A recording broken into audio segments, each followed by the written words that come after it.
Alright, so now let me show you a quick overview of how everything works in LastPass. So remember, this is your vault, and we got here by just clicking the extension. You can do this from any tab, any tab that you're in. You got the extension here, so you can just click Open Vault. Yeah, so that will take you right here. Now remember, I just used the exact same information for both accounts right here. You should not do that. You are using your own unique passwords and everything for stuff, but I'm just using this to save time. So, okay, so we're going to add our sites. So first thing is, let me just copy this, I guess, so I have it on the clipboard. Okay, so you're going to come to LastPass under the Sites tab, and we'll click Add Site. You got other options that pop up there, but Add Site is what we're doing right now. So this is the Google account, so just Google, name Google, folder email. This is just an auto-created folder that with some LastPass templates, but it doesn't matter. We're going to change it later, but I'll just leave it here so you can see. So username can be our email, of course, because that's what we'd use to sign in, and then password. Come back over here and paste. You can put any kind of notes you want in here. Perfect. And you got some advanced settings down here. So require password reprompt means that if you are already signed in to LastPass, and then if you go to use this this password that you've saved, you have to re-enter your master LastPass password, or it won't let you use this one, basically. So I usually leave that off, but if for some security reason you need that, then you can. Auto login. I think that just means it tries to fill it and do it automatically. I leave that off. And then disable autofill means, like, don't try to fill it in for me. So pretty obvious stuff. You can make it a favorite if you want, if you have a lot of things saved in here and you're trying to, like, prioritize, but that's good. Go ahead and click Save here, and success. Great, we've saved it. So notice we have this saved here in the folder email that it created, so we're just going to add our Amazon account as well. Which is the exact same thing. So password and username. This is for Amazon. You can paste the link here to, like, the sign-in, or if it's like a big website like Amazon, eBay, Google, something like that, then it'll just, like, autofill it if you start typing the first couple characters. But if it's a more obscure website, you have to actually paste the link for it to, like, to the pop-up autofill business. So all this is good, and save. And saved. Excellent. In addition to saving sites, you can also save things like notes. So you've got, some different options here, but let's just go secure note. Okay, so a generic note, you have actually different kinds. You can do, like, credit card if you're wanting to add your credit card info and you don't want it just, like, in a blank generic form, like a text document. But I'm just going to store all this info just because, so let's just copy it all. Come here, paste it, and we'll call this random identity used. And you can put this in whatever folder you want, but I'll just leave it at the default right now temporarily before we move it. And we'll click Save, and bam. So notice these are all showing up. So this is in the none, like no folder specified folder. This is an email folder, and this is in the shopping folder. So you can have multiple things in one folder, of course, but let me just show you how sharing all this stuff works. So come to the sharing center right here, and we're going to create a shared folder. And I'll call this, you can create as many or as few as you want. You only really probably need one for when you're starting. So I'm just going to call this, like, eBay dropshipping stuff. Create. Perfect. There are a bunch of reasons why you might want to have more than one folder. I'm just doing one temporarily to sort of show. But yeah, you could create two, say this one's for your new employee, say 5 employees. This one's for your new employees that you don't really trust, and you've just given them, like, the, 1 or 2 things while you're sort of testing them out and making sure they're actually good workers. Give them the 1 or 2 passwords they need, but then you have another, you could create another folder that's for the people that you super trust that have been with you for a long time, and, give them access to all the stuff that they need instead of just the 1 or 2 things. But I'm just creating one account, but it's the same way. So okay, so let's talk about first. Let's put stuff in this folder so that there's actually things there. So we're going to come back to Sites, click on that, and then notice the folder's showing up here now. And let's just go ahead and add these guys.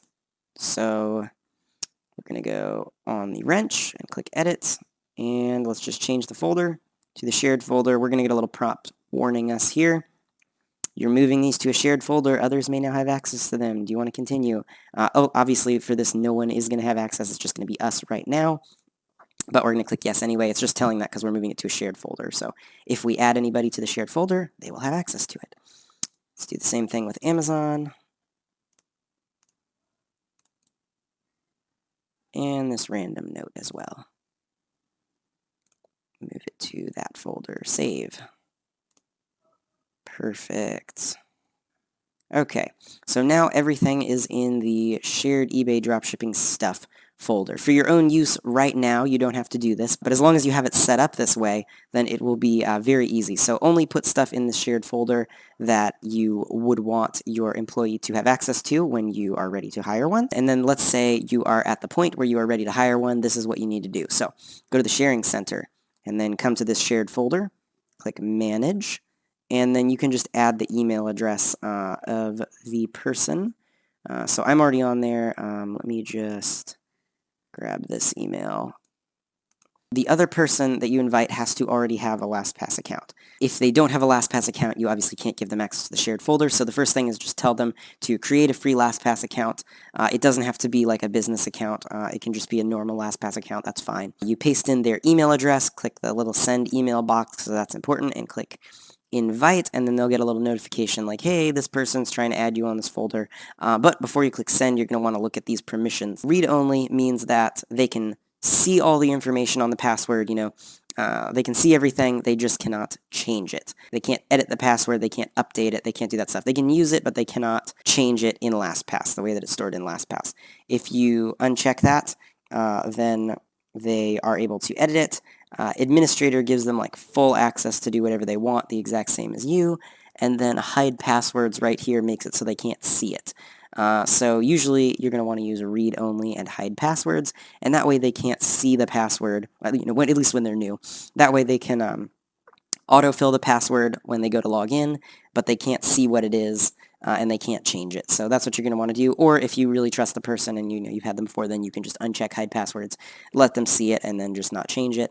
Or if they've been with you for a long time and you really trust them and they're like a manager of your other people, then you could give them admin access. But I don't even do that. I just do the read-only usually and hide passwords. And so you would click invite here. This is not going to work because I'm not a LastPass member, or this email is not a LastPass member.